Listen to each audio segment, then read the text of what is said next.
Terima kasih pemirsa, Anda kembali menyaksikan Kominfo Newsroom. Pemirsa, untuk mempercepat pembangunan di Ibu Kota Nusantara, pemerintah memberikan kemudahan kepada pelaku usaha yang akan berinvestasi di IKN dan juga tentunya di daerah mitra. Lantas seperti apa saja kemudahan tersebut? Berikut informasinya untuk Anda. Pemerintah terus menggenjot pembangunan Ibu Kota Nusantara dengan memberikan kemudahan berinvestasi melalui Peraturan Pemerintah Nomor 12 Tahun 2023 tentang pemberian perizinan berusaha, kemudahan berusaha dan fasilitas penanaman modal bagi pelaku usaha di IKN yang diterbitkan pada 6 Maret 2023. Dalam peraturan tersebut, paket lengkap kemudahan berinvestasi tersedia, mulai dari kemudahan mendapatkan perizinan berusaha, jaminan kepastian jangka waktu hak guna usaha, hak guna bangunan atau hak pakai kepada pelaku usaha, pengurangan pajak penghasilan badan, hingga pembebasan biaya masuk barang impor untuk pembangunan IKN. Selain itu, terdapat juga kemudahan jika memperkerjakan tenaga kerja asing. Sebagaimana diketahui, mengacu pada Rencana Pembangunan Jangka Menengah Nasional 2020-2024 sendiri, terdapat kebutuhan pendanaan IKN mencapai 466.000 hingga 486.000 triliun rupiah. Dari jumlah tersebut, pemerintah berkomitmen untuk memberikan dana pembangunan IKN sejumlah 20% APBN, sementara itu untuk 80% sisanya diperoleh dari investor.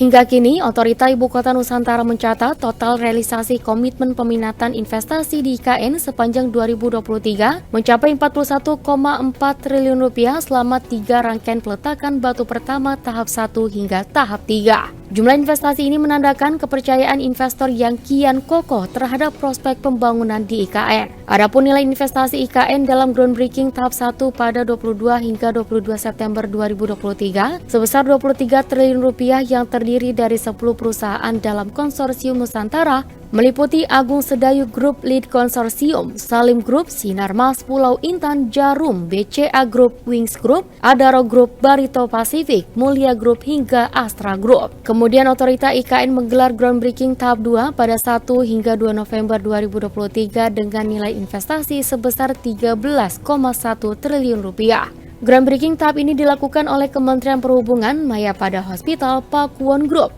JIS, Hermina, Bank Indonesia, BPJS Ketenagakerjaan, dan PLN Indonesia. Pada tahap ini juga diresmikan revitalisasi SDN 20 Sepaku yang tanahnya didedikasikan oleh warga setempat. Sementara itu, pemirsa, Komisi Pemilihan Umum Republik Indonesia Hasyim Asyari memastikan bahwa pemilih yang tinggal di tempat tidak sesuai dengan alamat di IKTP tetap dapat menggunakan hak suaranya pada pemilu serentak 2024. Pemilih dapat mengajukan pemindahan memilih selambat-lambat di 30 hari sebelum pemungutan suara atau 15 Januari 2024.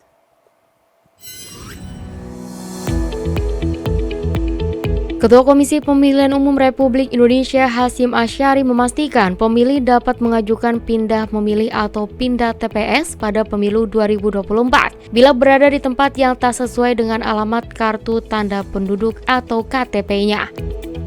Hasyim menyebut pemilih dapat mengajukan pindah memilih dengan membawa dokumen kelengkapan pendukung sesuai dengan alasan pindah memilih selambat-lambatnya 30 hari sebelum pemungutan suara atau 15 Januari 2024. Aturan tersebut didasari putusan Mahkamah Konstitusi di mana terdapat pengecualian beberapa kategori pemilih yang diberi tenggat waktu mengurus pindah tempat memilih selambat-lambatnya 7 hari sebelum hari pencoblosan. Dengan kata lain, maksimal 7 Februari 2024. Dikutip dari laman indonesiabaik.id terkait pemilih yang dapat pindah TPS diatur dalam PKPU nomor 7 tahun 2022.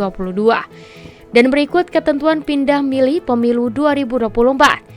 Pertama, datang langsung ke panitia pemungutan suara atau PPS, panitia pemilihan kecamatan atau PPK atau KPU Kabupaten Kota. Dan kedua, bawa bukti dukung alasan pindah. Misalkan karena tugas, bawa surat tugas. Pertama, KPU akan memetakan TPS mana saja di sekitar tempat tujuan. Dan kedua, pemilih diberikan bukti dari KPU berupa formulir A5 pindah memilih.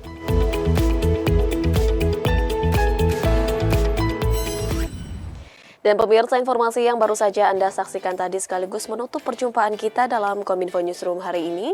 Saya Bilqis Sabila mewakili kerabat kerja yang bertugas mengucapkan terima kasih atas kebersamaan Anda. Selamat malam dan sampai jumpa.